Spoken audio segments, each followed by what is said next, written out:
सूबाई वज़ीर जाम ख़ान शोरो चयो आहे त पाणी मईशत जी साह वारी रग आहे। हलंदड़ साल सिंध खे 42% घटि पाणी ॾिनो वियो। कराची में प्रेस कॉन्फ्रेंस कंदे सूबाई वज़ीर जाम ख़ान शोरो चयो त इरसा इन रिकॉर्ड ॿुधायो त हिन भेरे 22% पाणीअ जी खोट थींदी। अव्हांखे आगाह कयूं पिया चवणो त असां वटि 50% पाणीअ जी खोट रही आहे। अहम ख़बर ॾियूं पिया सूबाई वज़ीर जाम ख़ान शोरो चयो आहे त पाणी मईशत जी साह वारी रग आहे।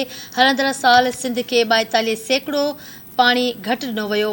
कराची में प्रेस कॉन्फ्रेंस कंदे सूबाई वज़ीर जाम ख़ान शोरो चयो आहे त इरसा इन रिकॉर्ड ॿुधायो त हिन भेरे 22% पाणीअ जी खोट थींदी। असां वटि 50% पाणीअ जी खोट रही। हुन चयो त अप्रैल महीने में तमामु घणे पाणीअ जी खोट रही आहे। सदाईं अप्रैल में सिंध खे वधीक पाणी ॾिनो वियो, पर हिन साल 42% घटि पाणी ॾिनो वियो। संदसि चवणु हो त सखर बैराज ते वफ़ाक़ी वज़ीर ख़ुर्शीद शाह ऐं इरसा जो चेयरमैन आयो त असां अंग अखर ॾिना। हाणे बि 2 लख क्यूसिक पाणी सिस्टम में मौजूदु आहे।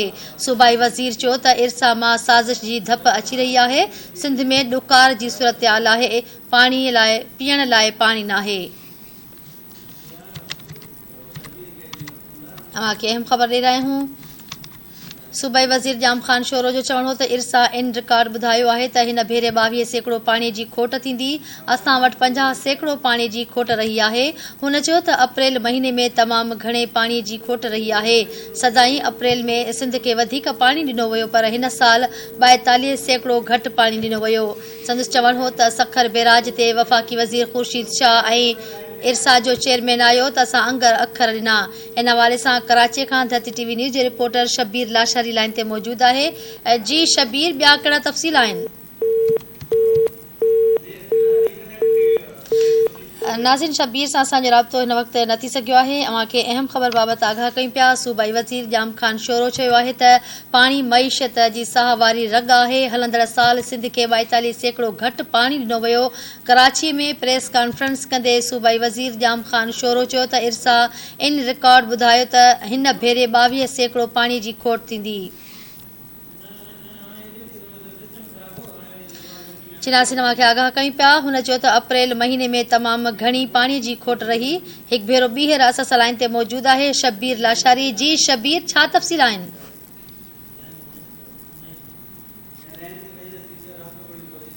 चिनासी नवां खे ॿुधाईंदा हलूं। शबीर लाशारी सां असां राब्तो करण जी कोशिशि करे रहिया आहियूं। अव्हांखे ॿुधायूं पिया। जी, असांजो राब्तो थी वियो आहे शबीर लाशारी सां। जी शबीर, छा तफ़सील आहिनि? अॼु बिल्कुलु आपा शिखाते जो सूबाई वज़ीर जाम ख़ान शोरो कराची प्रेस क्लब में प्रेस कॉन्फ्रेंस कंदे चयो आहे त इरसा सिंध खे पंहिंजे हिसे जो पाणी न पियो ॾिए ऐं वफ़ाक़ी सरकार ख़िलाफ़ का साज़िश थी रही आहे जो पंजाब जो जेको पाणी वारो सेक्रेटरी आहे उहो सिंध जे हिसे जो पाणी जेको आहे उहो रोके वेही रहियो आहे, जंहिंजे करे अप्रैल महीने में सिंध में पाणी जी खोट जेका आहे उहा 51% थी वई आहे। सूबाई वज़ीर जाम ख़ान शोरे जो चवणो त गुज़िरियल साल बि सिस्टम में पाणी 2 लख क्यूसिक मौजूदु हो, जंहिंजे करे सिंध खे जेको आहे 24% खोट खे मुंहुं ॾियणो पियो हो। हिन साल बि सिस्टम में 2 लख क्यूसिक पाणी मौजूदु हुजण बावजूदि सिंध खे 51% पाणी घटि ॾिनो वियो आहे, जॾहिं त पंजाब वॾो सूबो आहे उनखे रुगो 23% पाणी घटि ॾिनो वियो आहे। चवणो आहे त सिंध खे ज़रई पाणी न मिलण जे करे सिंध में जेको फ़सुलु आहे उहो तबाह थी चुको आहे, पर पीअण जो पाणी बि नथो मिले। सूबाई वज़ीर जाम ख़ान शोरे जो चवणो हो त कप जो जेको फ़सुलु आहे, पुटियुनि जो जेको फ़सुलु आहे, उनजी पोखाई जो टाइम सफ़ा थोरो वञी बचियो आहे, पर हिन वक़्तु ताईं सिंध खे हिसे जो पाणी न मिलियो आहे ऐं जंहिंजे करे जेको काटन जो फ़सुलु आहे उनखे कापारी धकु रचियो आहे।